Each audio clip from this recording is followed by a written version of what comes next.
maka di akhirat itu kebaikannya tidak ada gunanya. Jadi ibaratnya orang akan membuka pintu itu atau membuka HP itu kan ada passwordnya, biasanya dikasih password itu tidak bisa membuka.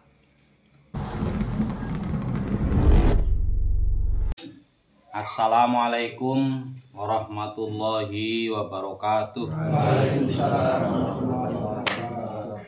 Bismillah, alhamdulillah, wassalatu wassalamu ala rasulillah Sayyidina wa maulana Muhammadan abduhu wa rasuluh alladzi la nabiyya ba'dah. Allahumma sholli wa sallim ala Sayyidina Muhammad wa ala alihi wa ashabihi ajma'in, amma ba'd. Para hadir yang insyaallah selalu dirahmati oleh Allah Subhanahu wa ta'ala. Pertama-tama marilah kita memanjatkan rasa syukur kita kehadirat Allah Subhanahu wa ta'ala. Alhamdulillah, pada kesempatan kali ini kita masih diberi banyak kenikmatan oleh Allah Subhanahu wa ta'ala, sehingga dapat berkumpul, dapat bersilaturahim. Mudah-mudahan pertemuan kita akan membawa manfaat dan barokah dari Allah Subhanahu wa ta'ala. Allahumma amin amin ya rabbal alamin. Yang kedua kalinya rahmat salam Allah semoga selalu tercurah kepada junjungan kita Nabi besar Muhammad sallallahu alaihi wasallam yang telah banyak memberikan bimbingan dan uswah hasanah kepada kita melalui ajarannya yaitu agama Islam. Mudah-mudahan kita akan tergolong sebagai umat yang akan mendapatkan syafaat atau pertolongan beliau di hari akhir kemudian. Allahumma amin amin ya rabbal alamin. Para hadir yang dirahmati oleh Allah Subhanahu wa ta'ala, sebelum saya lanjutkan, seperti biasa kita akan membaca sholawat munjiat 3 kali.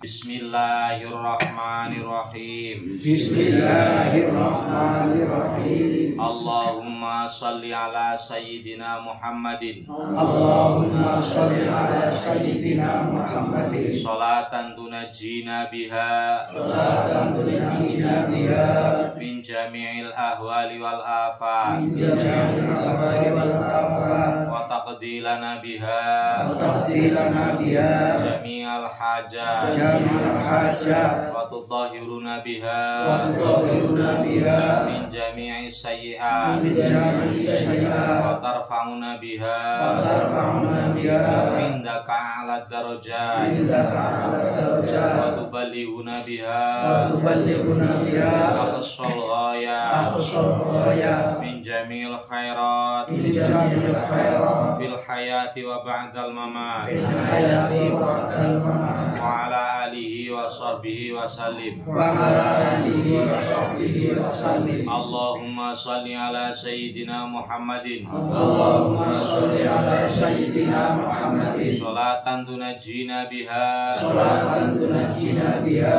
Min jami'il ahwali wal afat. Min jami'il ahwali wal afat. Wa taqdilana biha. Wa taqdilana biha. Jami'al hajat. Jami'al hajat. Wa tutahhiruna biha. Wa tudahhiruna biha. Min jami'i sayyi'at. Min jami'i sayyi'at. Wa tarfa'una biha. Wa tarfa'una biha. Indaka 'ala darajat. Indaka 'ala darajat. Wa tuballighuna biha. Wa tuballighuna biha. Aqsal ghayat. Aqsal ghayat. Min jami'il khairat. Min jami'il khairat. Fil hayati wa ba'dal mamat. Fil hayati wa ba'dal mamat. Wa ala alihi wa sahbihi wa sallim. Wa ala alihi wa sahbihi wa sallim. Allahumma sholli ala sayyidina Muhammadin. Allahumma sholli ala sayyidina Muhammadin. Sholatan tunajjina biha. Sholatan tunajjina biha. Min jami'il ahwali wal Min afat. jami'il ahwali wal afat. Wa taqdilana biha. Wa taqdilana biha. Jami'al hajat. Jami'al hajat. Wa tutahhiruna biha. Wa tudahhiruna biha. Min jami'i sayyi'at. Min jami'i sayyi'at. Wa tarfa'una biha. Wa tarfa'una biha. Indaka 'ala darajat. Indaka 'ala darajat. Wa tuballighuna biha. Wa tuballighuna biha. Aqsal ghayat. Aqsal ghayat. Min jamil khairat fil hayati wa ba'dal mamat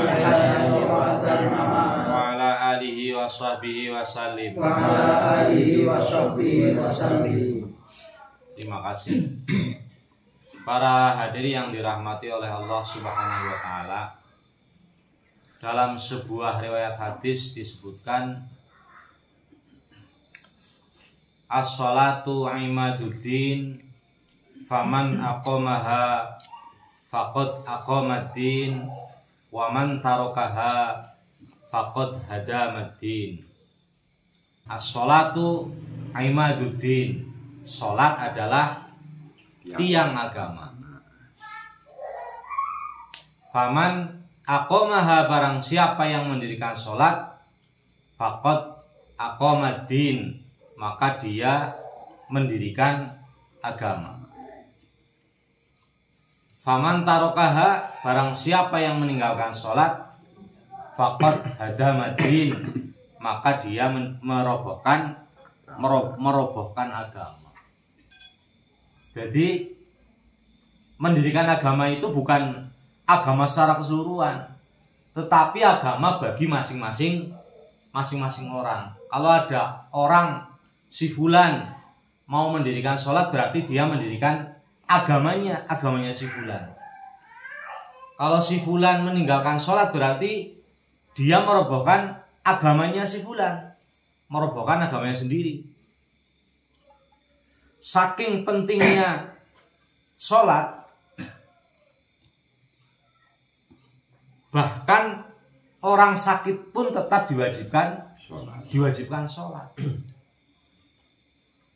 Kalau kita bisa sholat dengan cara berdiri, kita supaya sholat dengan berdiri. Ketika kita tidak mampu berdiri, kita disuruh sholat dengan cara duduk. Ketika kita tidak bisa sholat dengan duduk, kita diwajibkan sholat dengan berbaring, dengan tiduran. Kalau kita sholat dengan berbaring sudah tidak mampu, gue nembek disolati.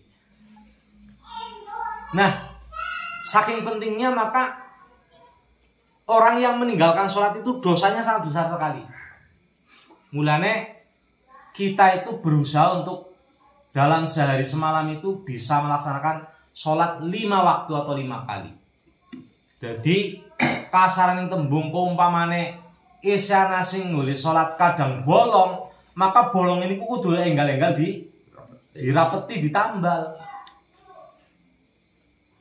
Sebab sholat itu menjadi semacam apa ya, semacam password lah, semacam password di akhirat. Jadi orang itu akan dinilai itu dari sholatnya, bukan dari yang lain-lainnya. Jadi kalau ada orang misalnya tetangga kita misalnya lanyo ora sholat, sing penting nyong main karo tangga, sing penting nyong ora gawe ala karo tangga, sing penting nyong ora apa jenenge, tidak berbuat jahat kepada tetangga. Saya akan berbuat baik kepada semua orang, tetapi tidak sholat. Maka di akhirat itu kebaikannya tidak ada gunanya. Jadi ibaratnya orang akan membuka pintu itu atau membuka HP itu kan ada passwordnya, biasanya dikasih password itu tidak bisa membuka.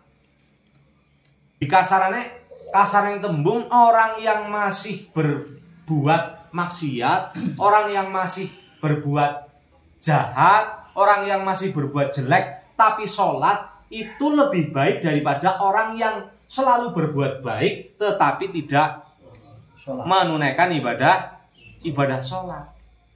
Kelihatannya nggak masuk akal kelihatannya, tapi faktanya memang begitu. Jadi besok di akhirat itu orang akan ditanyakan, yang pertama kali ditanyakan itu adalah sholatnya, bukan sama tetangganya baik apa tidak, kamu suka membantu tetangga apa tidak, kamu suka membantu saudara apa tidak. Yang ditanyakan adalah sholatnya dulu. kalau sholatnya bagus, maka yang lain dianggap bagus. Kalau sholatnya jelek, maka yang lain dianggap jelek. Nah, tentu ketika ada orang yang sholat tapi masih bermaksiat, masih berbuat tidak baik, masih berbuat jahat, secara otomatis ya sholatnya belum baik sholatnya berarti. Tetapi ini lebih baik daripada orang yang melakukan kebaikan-kebaikan tetapi tidak menunaikan ibadah sholat. Sebab sholat itu semacam password. Jadi yang wis nang aring akhirat arep mlebu swarga, buka kelawangnya itu passwordnya adalah sholat. Ketika kita tidak punya passwordnya, tidak punya kata kuncinya, maka kita tidak bisa masuk ke surganya Allah Subhanahu wa Ta'ala. Jadi monggolah kita barangkali ada yang kadang sholatnya karena pekerjaan mungkin dilalah ngasar berbelasakan maghrib misalnya. Nah itu harus segera kita tutup. Meskipun setelah maghrib kita melakukan sholat asar baik di qadha maupun apa namanya lah. Jadi kita itu berupaya agar sholat kita yang 5 waktu itu tetap terjaga. Kalau belum bisa terjaga tepat waktu ya dikodoni misalnya ke sawah umpamane mangsan bawon umpamane mangkat isuk bali zuhur mangkat maning tapi ternyata pulangnya sampai maghrib ora sholat misalnya gitu. Karena ya jujur di tempat kita memang ada yang seperti itu, ada yang bawon kadang-kadang pulangnya sampai maghrib kayak gitu, sampai maghrib sehingga asarnya mungkin tidak ditunaikan tepat waktu. Ya kita ora sama dani wong sing kayak gue, kita tidak usah mencemooh, ora usah madani, kita mengingatkan bersama-sama. Ya yang seperti itu ya monggolah kita kerjakan sholatnya mungkin bersamaan dengan sholat maghrib atau setelah sholat maghrib. Jadi yang penting kita berusaha selama 1 hari 1 malam itu 5 kali itu kita tunaikan. Sekalipun mungkin belum bisa tepat waktu. Syukur-syukur sih bisa tepat waktu. Yang belum ya mungkin anak sing terpaksa istilahnya diganda, didobel, dirobel. Ya menurut saya tidak apa-apa daripada sama sekali ditinggalkan. Lebih baik kita tunaikan meskipun tidak tepat waktu. Tetapi yang paling baik ya tentunya adalah yang tepat waktu. Tapi kan orang tidak sama, kesibukannya tidak sama, pegawainya orang pada. Tetapi ini juga aja nggawe patokan, pegawai orang pada iki lah nyon salat ngasarin kok karo maghriban gawe. Tidak bisa begitu. Maksudnya yang dilaksanakan bar maghrib salat ngasar itu karena mungkin terpaksa sekali tidak bisa menunaikan ibadah salat asar. Jadi kita aja gemampangan lah ngonyong ngasar pola bar maghriban gawe di ropel karo maghrib itu tidak bisa seperti itu maksudnya. Jadi monggo kita yang pertama kita jaga adalah sholat kita. Karena sholat itu yang akan ditanyakan pertama kali di hari akhir atau di hari perhitungan itu yang akan ditanyakan adalah sholat kita. Yang lain-lain tidak ditanyakan. Yang menjadi patokan atau dasar utama dari hisab itu adalah kita akan ditanya bagaimana sholat kita. Jika sholat kita baik, maka insya Allah semuanya akan dianggap baik. Jika sholat kita tidak baik, maka yang lain-lain akan banyak pertanyaan. Kayak niku. Tapi nek sholat itu dianggap main, ya berarti liane main. Nah, sholat sing main niku ya otomatis kalau orang sholatnya bagus, berarti ya orang larani tangga, orang berbuat maksiat, tidak berbuat jahat begitulah. Lah nek ese maksiat, ese gawe jahat, ese gawe ala karo tangga, berarti ya sholatnya belum baik. Tapi itu lebih baik daripada orang yang berbuat baik tidak menunaikan ibadah sholat sama sekali. Nah, Kados mekaten ingkang saged kawula aturaken, mudah-mudahan yang singkat ini ada manfaatnya. Saya akhiri billahi taufiq wal hidayah. Assalamualaikum warahmatullahi wabarakatuh. Waalaikumsalam.